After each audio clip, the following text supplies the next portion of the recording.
And fuck you, Saudi Arabia. Nobody's ready for us to have turn fucking heel. Fucking mindless consumer. I don't know how I could live with myself if I had everything and gave the man nothing. What a selfish, don't like the language. Better the fucking show is, unless I fucking swear.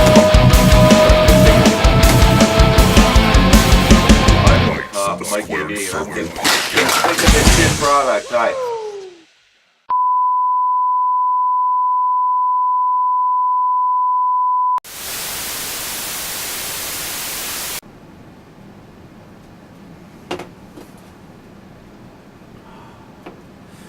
I need it.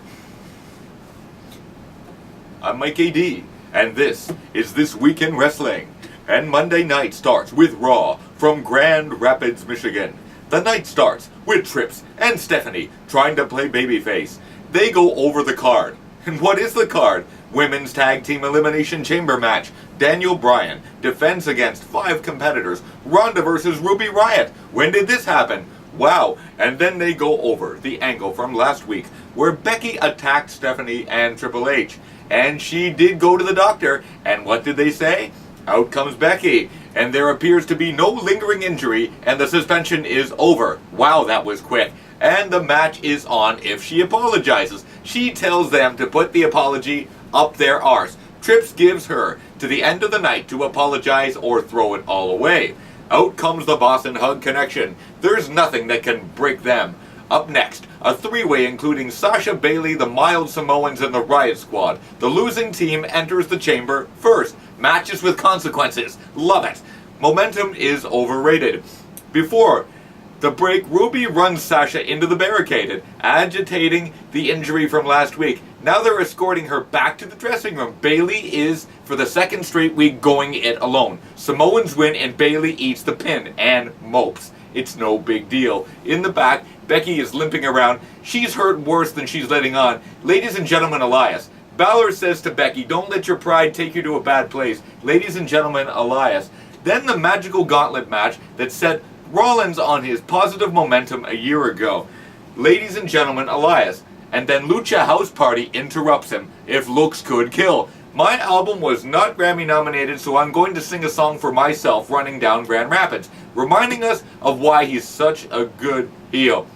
Now, the Lucha House Party's turn to do better. Oh, a few arpeggios and boom, axe to the back of the head. Gotta love this new format, where they have one segment running right into another, with the next guy coming out before the other guy is even out of there, making every segment into an interruption segment. It's Lashley, by the way.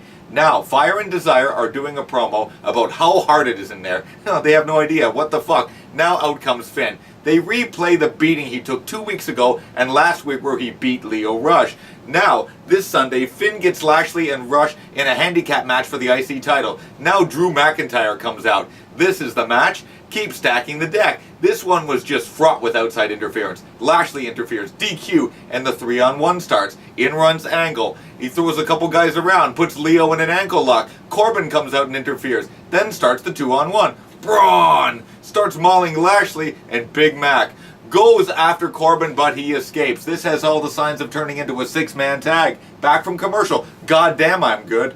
Really good match. Angle looked really good. Everybody. A well-booked match that the crowd was very, very into. A poor finish with the 3 count as Balor's foot was on the bottom rope. Then an official comes in and tells him that what he saw. And then they restart the match. Why? The match is insignificant. So this one goes on and oh, boy, was I regretting that. Baby faces go over and get the victory over the 3 spears of the Triton. Kevin Owens, by the way, he's coming back. He loves spending time with his kids, and TV sucks. And I have 1 month to go. Looks very babyface to me. Nikki Cross, resident psychopath versus Ruby tonight. Becky, will she apologize? And if you don't, what do you have to say to your fans? None of your business. Well, this woman is a full-fledged clitoris. On to Ruby and Nikki. Just a warm-up match, but this interrupted by Ronda and Becky in the back. She tells her what we're all thinking. Time for the man to man up, otherwise you're a coward and an idiot.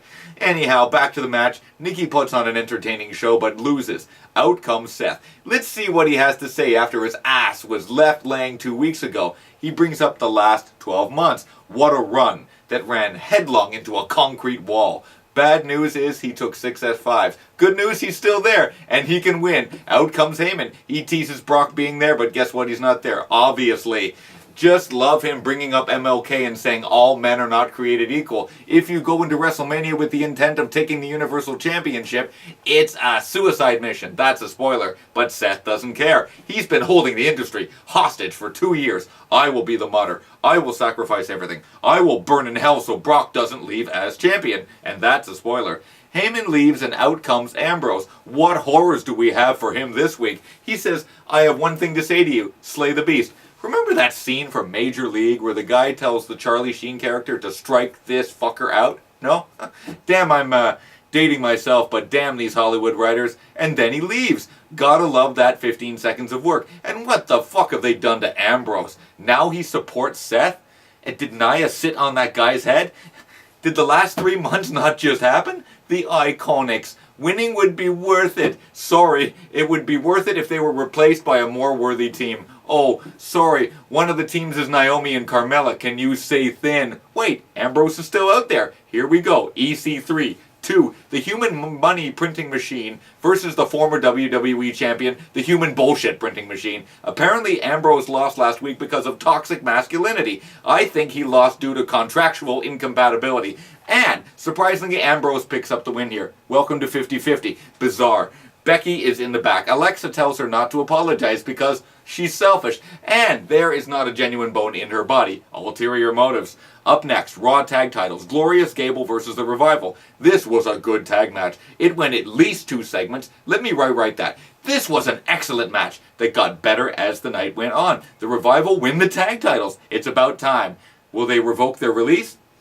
In the back, one of these cutout Barbie interviewers asks them how it feels. It's classic. They've been saying it for the last 27 years, that there's nobody better than us. They're not even 27 years old. Ric Flair, 70th birthday party, 2 weeks away, not looking forward to it. Now back to business. Becky Lynch, Triple H, Stephanie, will she apologize? Blah, blah, blah, blah. I think you guys don't want me. I don't trust you. I got angry. She admits to everything, and then she apologizes. Nobody takes my dream away. Then they leave. Too easy. The mouth begins to run and out comes Ronda. They've got 2 minutes and change. Then Vince comes out to stop it. He doesn't like bad attitudes. He calls himself the man, not her. The power couple may believe that apology, but I don't. He suspends her for 60 days, meaning she will miss WrestleMania. I'm replacing you with Charlotte Flair. Everyone in disbelief. This is not the end. For Vince, this is going to be a triple threat. Question is, how will Becky get back in? Smackdown starts with a tribute to Pedro Morales, former WWE champion for many, many years. Then a replay of last night's final segment where Vince suspended Becky and inserted Charlotte Flair, and out comes the Golden Girl. Also tonight, we get the 6-man gauntlet to determine the advantage in the Elimination Chamber, but you'll notice something different. Mustafa has been removed. He apparently suffered an injury at a house show, and he's been removed as a precaution. And like always, a member of the New Day will take his place. Pays to kiss the boss's ass, sell merch, and knock shit in people's bags. Wait, Randy did that, and he slapped the writers with his cock, and still got ahead. Anyhow, Charlotte's heart doesn't break for Becky. She's the backbone of the division and the franchise. Vince made a smart business decision, and she's a flash in the pan. Boo me now because you'll be chanting, "This is awesome." And I dedicate my victory to Becky. Up next, triple threat women's tag. Loser goes in the chamber first. Fabulous Glow, Fire and Desire, the Iconics. Wow, this SmackDown side is thin. All the while, the New Day are deciding which one of them will be inserted into the gauntlet, while Big E sports a Toledo Walleye jersey. Seen some pretty brutal minor league jerseys over my days, but this one's pretty decent. They must be the Nashville Predators AHL affiliate. Nice. Anyhow, the Iconics, irrelevant babble, we're not winning. Fire and Desire, same thing, it's canned. We know what it feels like to fall on a steel grate, really. Carmella and Naomi, advantage? You're not a real team, no chance, period. But they win, what do I know? Mandy and Sonya must start inside the chamber. Afterward, the Iconics attack everyone from behind and lay them out. Afterward, we get this great graphic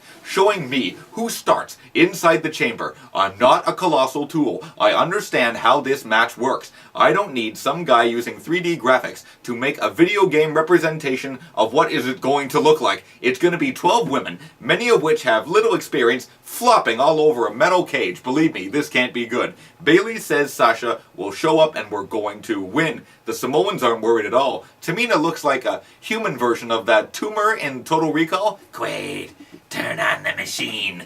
Plus Nia didn't even let her talk. Riot Squad, all walk through fire. We all have loyalty. It's so fake, this attempt at honest promo. Delete these. Mustafa Ali, talking about how he's not medically cleared. Wow, he sounds so honest. It's gonna take more than you got to keep me down. Now we go to the McMe's TV segment. Special guest, the Usos. Okay, this could be great or a train wreck. Here they come. They've been in 53 career tag team title matches. That says something. Usos call them a wannabe tag team. There's a tag team test. Lots of uncomfortable heel face dynamics. Shane pretending to be tough. Then they super kick them and end the pain. Dead Posey has the theme for this year's Elimination Chamber. Where did they find this 20-year-old bag of bones? So many good bands out there who could do a great theme for a violent pay-per-view, and the best is Dead Posey? Okay, here we go. Daniel Bryan enters the ring first in the Gauntlet match. Nice Carpaclani shirt, Rowan. Wow, I'm shocked they allow him to come out with those.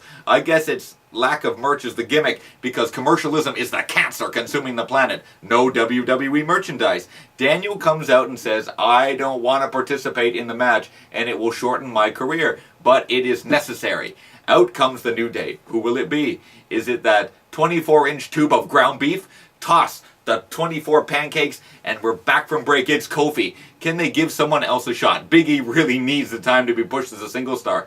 Based on last year's epic, insane gauntlet, the gauntlet that elevated Seth Rollins as a real superstar, this one has its work cut out for it. Bryan and Kofi. This one goes 20 plus minutes. A lot of high-flying offense from Bryan, who appears to be leaving nothing for the next match. Rowan interferes. New Day goes crazy. They get ejected. Rowan interferes behind the ref's back again, but the ref gets suspicious and tosses him. Bryan is caught with the Trouble in Paradise, and he upsets Bryan. This just got interesting. Part 2, Hardy and Kofi. This was okay, but disappointing. However, Kofi goes over again with the SOS. Part 3, Samoa Joe and Kofi. Kofi continues to put up a fight for 45 minutes. Joe just smashing the shit out of him, and Kofi continues to kick out and takes him right inside the coquina clutch. Afterwards, he punishes him, then puts him in the clutch. Part 4, AJ Kofi. AJ being a real compassionate sportsman here. He chases off Joe, then he makes sure Kofi can go. That's very unlike the dickhead that we've seen for the last month or so. Kofi just won't go away. He's walking dead, but he's going on. AJ tries to call off the match, but Kofi is intent of going on. And so it goes. 52 minutes, still kicking, 60 minutes, and finally he taps out to the calf crusher. What a performance. You get the feeling that this was Mustafa's spot to go 60 plus minutes, go over Bryan again, and increase his standing with the crowd. Unfortunate for Ali, but Kofi is the beneficiary. Part 5, I hear voices. RKO out of nowhere. I can only assume he won because my PVR cut out. Someone went a little too long. Last couple weeks have cut it so close I wouldn't trust these writers with a circumcision. But what a great 65-minute gauntlet match. Orton wins and Kofi plays Iron Man. Going to be interesting on Sunday. Wednesday night, NXT. The night starts off with the Croatian Colossus, Dominik Dijakovic, against Shane Thorne, who puts up a great fight against this redwood of a man. This guy spends most of the match going after the big man's arm, but then Pandora's box opens, and in my life I have never seen a big man move like this. Impressive. Feast your eyes, count to 3. On to the Undisputed Era, complaining about the bad start to the year that they've had. They're going to get the tag titles back. Looks like Fish is rejoining Kyle O'Reilly as a tag team, and Roderick claims to be seeking singles gold. On to Adam Cole, who's on a quest to rid the world of Ricochet, and 2019 will be the year of Undisputed. Replay of last week's women's main event. In the back, Shirai claims that she can beat Shayna and she's coming for the title. Kyrie looks like her lapdog, and in comes the Princess Ponytail claiming, listen, I had her beat in Phoenix, I had her beat tonight, so you need to get to the back of the line because I'm egotistical. Humberto Carrillo and Stacey Evans Jr. This guy looks like Colin Kaepernick reincarnated as a wrestler. He wasn't kneeling, but he spent a hell of a lot of time on the mat, getting ready for a match, and out comes Ono. He detests the crowd. They make him sick. I'm leaving. I'm gonna go somewhere. Oh yeah, to the steel grate. Keith Lee KTFOs him, pardon the interruption, and while Ono lies prostrate on the ramp, the Street Profits walk over his broken corpse on the way to the ring. Pretty funny. This was pretty awesome. The Profits win. Everybody looked good. Afterwards, they claim they won a shot at the tag titles. We are ready to go to war with the Raiders. Out comes the European Union, 9999. They claim the shot is theirs, so stand aside. Here we go, Lorcan and Birch, shoving match. Out comes the War Raiders. We're queer, we're here, just kidding. Start fighting. Then they jumped by the era and it's bedlam. 5 teams battling each other to a pulp. This is obviously leading to a fatal 4-way for the #1 contendership. A feature on Gargano. His change in attitude. Just turn back to the regular Johnny, you prick. Next week, he defends his title versus Velveteen. Women's action. Brazilian judo supermodel Tainara Conti versus Aaliyah. Nice ring gear. Aaliyah wins this one by ref stoppage after Vanessa Bourne interferes on her behalf. Then Shayna Baszler comes out and the ring clears like she has rabies. Unfortunately, they don't escape and proceed to get destroyed. Do not get in our way. Do not piss us off or we will 3-on-1 your ass. A video package on the Velveteen Dream featuring his win at the Worlds Collide tournament and his decision to pick Gargano. It's next week. Main event time. Adam Cole versus Ricochet. Just a spectacular match. Ricochet wins, and in regular fashion, the Era run in and begin gang warfare until Aleister Black runs in to diminish the odds to at least half, but they still leave him both lying. So, they might not win, but they'll beat everyone up. On to 205 Live. And based on how busy my week was this week, the fact that my PVR malfunctioned and didn't tape the show was a bonus. Thanks to Joey D for telling me the results, which were lots of promos, Jack Gallagher, who thankfully got into the ring and beat Lince Dorado, and Noam Dar and Tony Nese had a crazy no DQ match that Nese won. Where do I press the button? That was easy. That's it for this week in wrestling. Don't like the language? Every week I try to come up with new ways to say eat a shit sandwich. Don't like the content? 7 hours of TV every week. This week I have to sit through an additional 4-hour show that will most likely have a 1-hour pre-show and an overrun. There is a special place in hell for wrestling fans, and it's in front of the television. Don't like the suit? Have you seen My Cousin Vinny? This is class. Don't like the set? You should try doing an internet show on a budget of 0. Just remember, I'm a lover, a dancer, a smoker, a midnight toker, and I'm just a security guard. I just observe and report, case you haven't heard. Some rumors are circulating that I'm quitting this podcast. Maybe. Believe me, I'm so victimized by this product that I have to invent wrestling hierarchy of intersectionality. I'm so torn by my masochistic desire to put out this podcast juxtaposed to the love and affection of my 15 viewers who have broken hands that never click the fucking like button. It's a miserable trade-off. We've got jackoffs in the internet regurgitating old news, stealing stuff from wrestling wires, Twitter stealing from each other, stealing from Dave Meltzer. So much, they should get at least 5 stars. Virgins in their mom's basement pretending to be wrestling journalists. Meanwhile, look at this Lexington Steel cock of a show. Okay, it's a Max Hardcore cock of a show. It's not long, but it's strong, and it gives you an ass fuck of a show. It's not perfect. In fact, it's far from perfect. I'll admit it. It's an old shoe of a show, but it has character. The kind of shoe held together by a piece of duct tape. I don't take myself seriously because there's too much of that horseshit. Besides, nobody wants to be patronized by a megalomaniac for 96 minutes high on his own bullshit. Nobody has that kind of time. So click subscribe, you motherfuckers. Until next week, I'm Mike AD, and this has been the Knights of the Squared Circle Wrestling Podcast, This Week in Wrestling. Hit the freaking button.